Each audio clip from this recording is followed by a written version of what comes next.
Halo, assalamualaikum warahmatullahi wabarakatuh, sahabat. Kali ini gue seneng banget nih bisa review motor salah satu panutan gue di Kawasaki Ninja 250 SL. Halo Mas Ian. Halo, Bang Andre. Gimana, sehat? Alhamdulillah sehat. Alhamdulillah ya. Mas Ian, kita pengen kenalin ke semua yang nonton video ini modifikasi motor ini.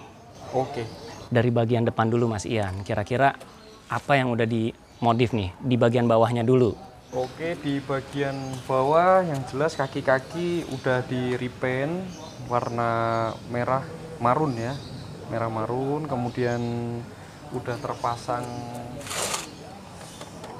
winglet. Winglet, kemudian untuk spakbor bagian depan dan di belakang udah saya karbon, tapi karbonnya ini karbon celup ya Bang Andre. Untuk winglet ini udah karbon Kevlar.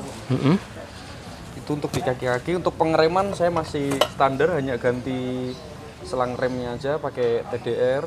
Kemudian untuk di bagian kokpit naik ke atas saya udah pasang lampu proji berikut dengan saklarnya on off, kemudian gas spontan, kemudian ganti kanan kiri ini apa ya namanya, jalu stang ya. Jalu stangnya udah saya ganti, yang pakai lebih berat pakai aluminium. Kemudian ada stabilizer mereknya dari Morris.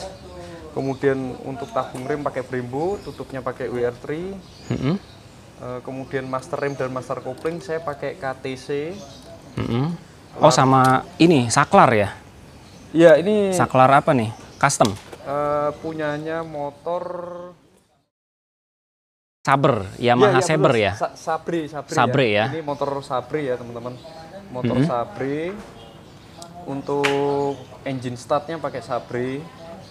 Kemudian di sini pasang ini apa namanya? Voltmeter ya? Voltmeter untuk ya kita biar tahu lah kondisi aki kita masih worth it atau udah lowbat ya teman-teman. Sama ada kayaknya dikasih apa nih Mas? Stiker-stiker apa nih kalau yang kayak gini? Ini stiker-stiker buat speedometernya juga. Buat nutup speedometernya biar kelihatan lebih oke lah tampilannya. Stiker karbon. Karbon stiker ya. Karbon stiker ini biar kelihatan lebih oke, enak aja dilihat pemandangan di kokpit. Terus ini kan udah dimodif sedemikian banyak Mas. Untuk di bagian kokpit atau depan kira-kira budget yang udah dikeluarkan berapa duit tuh Mas? Untuk bagian kokpit aja kurang lebih di atas 5 juta apa di bawah 5 juta di tuh? Atas 5 juta, sekitar mungkin 7 sampai 6 lah. 7 sampai 6 jutaan ya? 7 sampai 6. Berikutnya yang tadi di bawah ya, repaint, kemudian karbon ya, karbon depan. Kevlar yang winglet itu kurang lebih 6 sampai 7. Mahal juga ya ternyata ya. Cuma bagian depan. Tapi yang namanya modif ya nggak ngaruh ya. Yang penting hobi, seneng ya. Yang penting hobi. Gitu. Oke. Karena ini sudah dibahas di bagian depan, kita pengen lanjut lagi ke bagian belakang. Tapi gue pengen pindahin kamera dulu. Jadi kita cekidot dulu. Yuk. Oke, baiklah sahabat. Kita udah pindahin kameranya biar nggak bosen. Mas Ian, di bagian tengah nih sekarang, kira-kira spot mana aja yang udah dimodif nih? Oke, bagian tengah saya yang udah ganti tutup tangki. Ini saya pakai produk dari WR3. Kemudian pelindung tangki karbon Kevlar ini Bang Andre. Kemudian ada pelindung bodi pakai WR3 juga. Kemudian underbone saya pakai merek Bipro ya? Bipro nih Bang Andre. Kemudian setelah itu penggantian knalpot saya pakai merek Pilan berikut dengan lehernya. Kemudian ada tempat duduk single seat original dari Kawasaki. Oh, ini ya. Jadi udah nggak bisa boncengan lagi ya? Iya, nggak bisa boncengan. Hanya untuk riding solo aja. Solo riding. Sama ini kulit joknya nih tipe apa nih? Kemarin juga udah saya ganti karena bawaan yang dari Kawasaki ini makin lama makin sini makin licin banget. Sehingga licin, saya ya? ganti yang produknya ini kulit joknya agak sedikit kasar. Jadi biar kita duduknya tuh nggak enak ya? Nggak kepleset ke depan terus. Lebih keset dia. Keset ya. Oke, kalau untuk yang tengah nih, kira-kira budgetnya berapa nih Mas Ian modif itu? Budget yang tengah aja kurang lebih 3 jutaan. 3 jutaan? 3 sampai 4. 3-4 jutaan? 3-4 jutaan. Tapi yang saya bikin penasaran, Coba Mas, ini harganya berapa Mas yang tutup tangki ini Mas? Untuk tangki WR2 ini saya beli kemarin kena di 1,5. Wah mahal ya, tutup tangki doang ya. Terus frame slider juga atau pelindung body?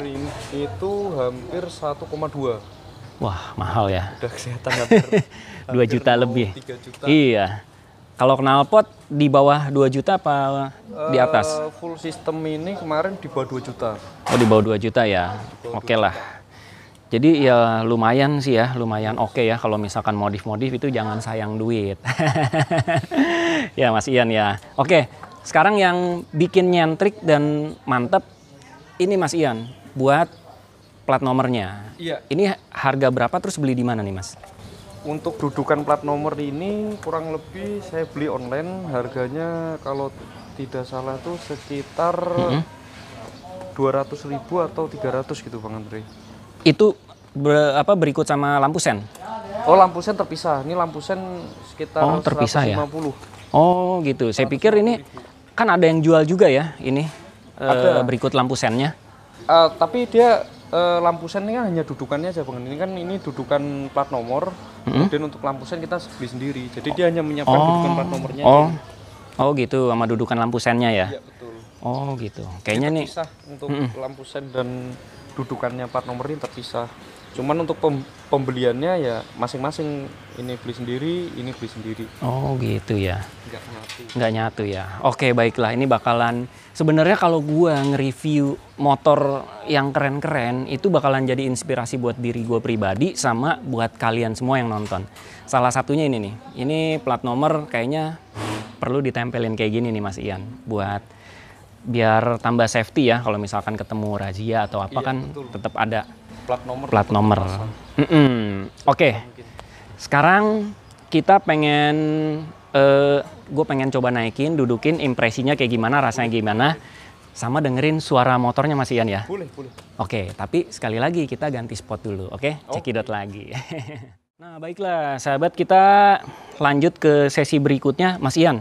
Ini kan udah dimodif. Nah, kita coba dengerin nih suara motornya gimana sih kalau misalkan dinyalain idle knalpotnya atau langsamnya. Coba Mas Ian dinyalain.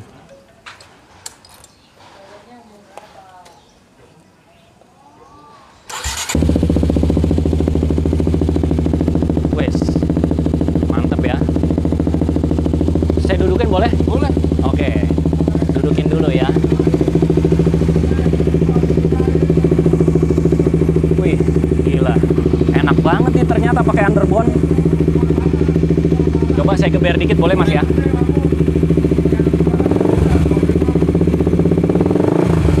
Wah, mantep banget. Coba matiin dulu. Wah, suaranya mantep banget ya, gahar ya. Coba didudukin dalam kondisi mati nih motornya. Enak banget kayaknya. Kayaknya harus beli underbone nih. Ini harga berapa nih Mas underbone-nya Mas? Di angka 1.100.000. 1.100.000-an ya? Kayaknya enak banget. Coba kalau misalkan ditegakin motornya. Wis, kayak gini nih sahabat. Mantep banget nih motornya. Emang kalau udah dimodif kayaknya mantep banget ya. Oke, sekarang karena di sini lingkungan pemukiman, jadi jangan berisik-berisik Mas Ian suaranya. Terus saya mau tanya lagi terakhir kesimpulan, tapi kita ganti kamera dulu, pindah kamera angle lagi. Boleh. Boleh Mas ya? Boleh. Oke, cekidot sahabat. Baiklah sahabat, ini udah capek juga ya nge-reviewnya. Mas Ian. Iya. Sebelum kita tutup videonya, saya mau nanya lagi. Ini habis berapa rupiah untuk modifikasi motor ini Mas, secara keseluruhan? Secara keseluruhan kurang lebih di angka 10 kurang lebih Bang Andri. 10 sampai 12 juta lah. 10 juta ke atas ya? Iya, 10 juta. Oke. Dengan komposisi part yang ini Orion semua atau ada yang KW1, KW2 Mas Ian? Ada KW1-nya lah, KW1, KW2-nya ada. Ini contohnya Kak Morris ini kan kalau originalnya bisa sampai di angka 4.000 atau 3.000. Artinya 4 juta atau 3 juta? Saya beli di, ya masih dibilang KW1-nya lah. Oh gitu.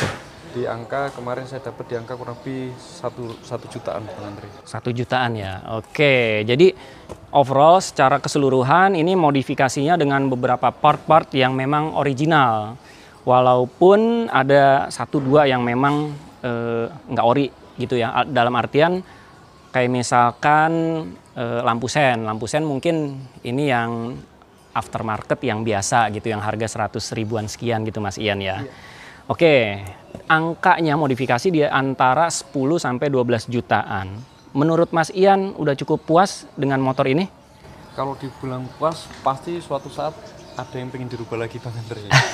Namanya manusia, kita pasti ada rasa bosan lah ya teman-teman. Pasti nanti akan ada, mungkin ada rencana perubahan-perubahan, tapi untuk saat ini dalam waktu dekat masih mempertahankan look seperti ini. Oh, dinikmati dulu yang ada. Dinikmati dulu lah hasilnya. Oke. Lalu kesimpulan Mas Ian. Mas Ian, kesimpulannya untuk motor ini secara dipakai harian, dipakai untuk kerja atau dipakai untuk main, modif, riding San Mori dan night ride, ini kira-kira apa kekurangan dan kelebihannya Mas Ian? Untuk kekurangan dan kelebihannya, pertama motor ini saya nggak pakai untuk harian kebetulan Bang Andri. Jadi gitu. Motor ini saya pakai mungkin kalau untuk hari libur, San Mori, ataupun kalau saya lagi pengen ngonten, saya pakai baru motor ini. Kemudian untuk kelebihan dan kekurangan, yang jelas motor ini menurut saya sejauh ini, mungkin ini tahun muda ya teman-teman, ini tahun 2020, Kawasaki Ninja Mono SL saya tahun 2020. Sejauh ini belum ada keluhan yang signifikan berikut maupun mesin ataupun kipas radiator yang katanya itu panas. Sejauh ini panasnya motor ini normal karena memang CC 250 itu kalau di kemacetan itu pasti akan panas ya teman-teman, dan kipasnya tuh akan menyala, dan nyalanya kipas itu untuk mendinginkan mesin motor ini agar motor ini suhunya tetap stabil. Kecuali mungkin nanti kalau ada kerusakan di bagian fan kipasnya atau ada yang tidak normal di radiatornya, nah itu baru pasti akan bermasalah untuk masalah di radiator motor Ninja Mono. Tapi untuk rumor-rumor yang menyatakan bahwa motor ini cepat panas, pastinya akan panas ya teman-teman, apalagi di kondisi kemacetan, apalagi di siang terik seperti ini, itu pasti akan panas.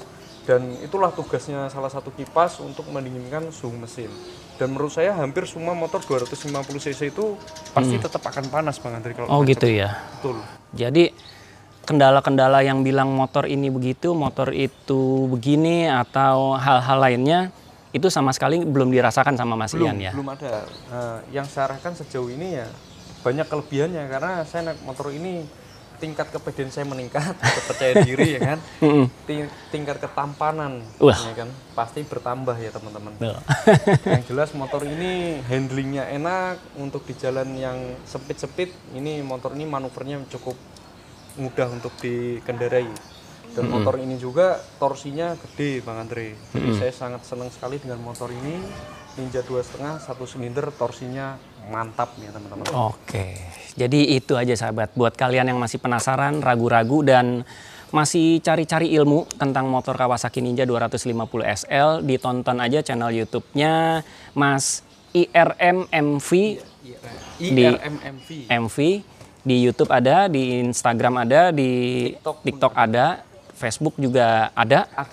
Jadi kalian kepoin aja, informasinya banyak di situ tentang Kawasaki Ninja 250 SL. Oke, kalau begitu ya kita cukup Mas Ian. Siap Bang Andri. Oke, nanti kita kapan-kapan ketemu dalam kondisi riding atau kondisi yang lain sahabat, dan bakalan gua review lagi motor-motor lainnya yang Ninja 250 SL di kemudian hari. Sampai ketemu, sampai jumpa, see you, bye-bye. Thank you Mas Ian.